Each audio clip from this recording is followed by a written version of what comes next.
আমাদের চারপাশে কিন্তু অনেক শক্তিশালী অদৃশ্য শক্তি কাজ করছে। আমরা হয়তো প্রতিদিন এগুলো অনুভব করি, কিন্তু খেয়াল করি না।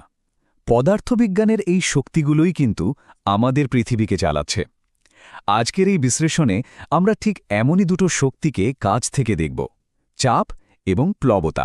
একবার ভেবে দেখুন তো, যে বাতাসকে আমাদের প্রায় ওজনহীন বলে মনে হয়, সেই বাতাসের এতটাই শক্তি যে ওটা 10 মিটারেরও বেশি উঁচু একটা জলের স্তম্ভকে ঠেকিয়ে রাখতে পারে। মানে প্রায় একটা 3 তলা বাড়ির সমান উঁচু জল। এটাই আজকের আলোচনার প্রথম বড়সড় ধাঁধা। তো প্রশ্নটা আসতেই পারে, তাই না? বাতাস যদি এতই হালকা হয় তাহলে ওর মধ্যে এত শক্তি আসছে কোথা থেকে? চলুন এই রহস্যের গভীরে ঢোকা যাক। বাতাসের এই শক্তিকে বুঝতে হলে আমাদের আগে জানতে হবে যে বাতাসেরও কিন্তু ওজন আছে। হ্যাঁ, ঠিকই শুনেছেন। আর এই ওজন থেকেই তৈরি হয় বায়ুমণ্ডলীয় চাপ। আর এই চাপটা প্রথমবার মাপা হয়েছিল দারুণ একটা পরীক্ষার মাধ্যমে। বিজ্ঞানী টরিসেলি কি করলেন? তিনি একটা লম্বা কাচনলকে পারদ দিয়ে কানায় কানায় ভর্তি করে সেটাকে পারদ ভর্তি আরেকটা পাত্রে উল্টো করে দাঁড় করিয়ে দিলেন। কি হওয়ার কথা ছিল? সব পারদ নিচে পড়ে যাওয়ার কথা, তাই না?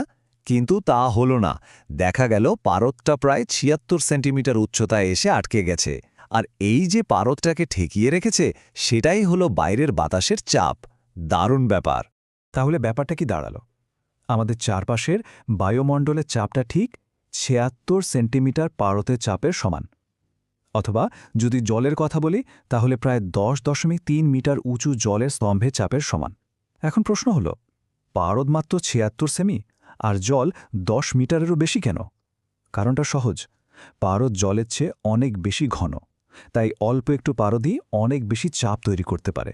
তার মানেটা হলো, আমাদের মাথার ওপর যে মাইলের পর মাইল বাতাসের স্তর আছে, তার পুরো ওজনটা কিন্তু আমাদের ওপর পড়ছে। আর শুধু ওপর থেকে না, এই চাপটা আসছে চারপাশ থেকে, সব দিক থেকে সমানভাবে। বেশ, তাহলে বাতাসের চাপের ব্যাপারটা তো বোঝা গেল। এবার চলুন আমাদের দ্বিতীয় রহস্যের দিকে এগোনো যাক। আচ্ছা, কখনো খেয়াল করেছেন জলের মধ্যে কোনো জিনিসকে তুললে সেটাকে অনেক হালকা লাগে? কেন এমন হয়? এখানে দেখুন, একটা বস্তুকে যখন বাতাসে ওজন করা হচ্ছে, স্কেলের কাঁটাটা একটা নির্দিষ্ট জায়গায় দাঁড়িয়ে আছে। এটাই বস্তুটার আসল ওজন। কিন্তু এবার দেখুন মজাটা। যেই বস্তুটাকে জলে ডোবানো হলো, অমনি স্কেলের কাঁটাটা ওপরে উঠে গেল। মানে ওজনটা কমে গেল। আরে, বস্তুটার ওজন হঠাৎ করে কমে গেল কি করে? বস্তু তো বদলায়নি, তার ভেতরের জিনিসপত্র এক আছে। তাহলে ওজনটা কেন কম দেখাচ্ছে?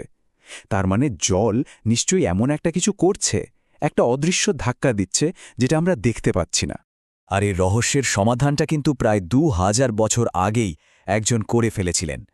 তিনি হলেন মহান বিজ্ঞানী আর্কিমিডিস। এই ছবিটা দেখুন, মূল আইডিয়াটা একদম পরিষ্কার হয়ে যাবে। যখনই কোনো জিনিসকে জলে ডোবানো হয়, ওটা নিজের আকারের সমান জলকে সরিয়ে দেয়, তাই না? এই যে জল সরিয়ে দেওয়া, এটাই কিন্তু আসল খেলা। আর এটাই হলো আর্কিমিডিসের সেই বিখ্যাত নীতি। সোজা কথায়, জল ওই বস্তুটাকে ওপরের দিকে একটা ধাক্কা দেয়। এই ধাক্কাটাকেই আমরা বলি প্লবতা। আর এই ধাক্কার জোরটা কতটা? ঠিক ততটাই যতটা জল বস্তুটা ডুবিয়ে দেওয়ার সময় সরিয়ে দিয়েছে। সেই সরানো জলের ওজনের সমান। বেশ, তাহলে আমরা দুটো শক্তি সম্পর্কে জানলাম: বস্তুর নিজের ওজন, যেটা ওকে নিচের দিকে টানছে, আর প্লবতা, যেটা ওকে ওপরের দিকে ঠেলছে। এবার চলুন দেখি এই দুটো শক্তি মিলে কিভাবে ঠিক করে দেয় যে কোনো বস্তু ভাসবে না ডুবে যাবে। ব্যাপারটা অনেকটা একটা দড়ি টানাটানির খেলার মতো। একদিকে আছে বস্তুর ওজন, যেটা ওকে নিচের দিকে টেনে নিয়ে যেতে চায়, আর অন্যদিকে আছে প্লবতা বল, যেটা ওকে ওপরের দিকে ঠেলে তুলতে চায়। এখন যদি বস্তুর ওজন বেশি হয়, তাহলে ও ডুবে যাবে। আর যদি প্লবতা বলটা বেড়ে বস্তুর ওজনের সমান হয়ে যায়, তাহলেই বস্তুটা ভেসে থাকবে। এই যে ডি বস্তুটা, ও কিন্তু ঠিক এটাই করে দেখাচ্ছে। ও ঠিক ততটাই ডুবেছে যতটা ডুবলে ওর সরানো জলের ওজনটা ওর নিজের ওজনের সমান হয়ে যায়। ব্যাস, দুটো বল সমান হয়ে গেছে, তাই ও আরামে ভেসে আছে। একটা পারফেক্ট ব্যালেন্স। কিন্তু একটা প্রশ্ন থেকে যায়। একটা ছোট লোহার পেরেক জলে ডুবে যায়, অথচ হাজার হাজার টন লোহার তৈরি বিশাল জাহাজ দিব্যি ভেসে থাকে। কিভাবে সম্ভব? আজকের আলোচনা থেকে পাওয়া সূত্রটা কাজে লাগিয়ে একবার ভাবুন তো, জাহাজের ওই বিশাল ফাঁপা আকৃতিটা আসলে কি কাজ করে? কিভাবে ওটা এত বেশি জল সরাতে সাহায্য করে যাতে জাহাজটা ভেসে থাকতে পারে?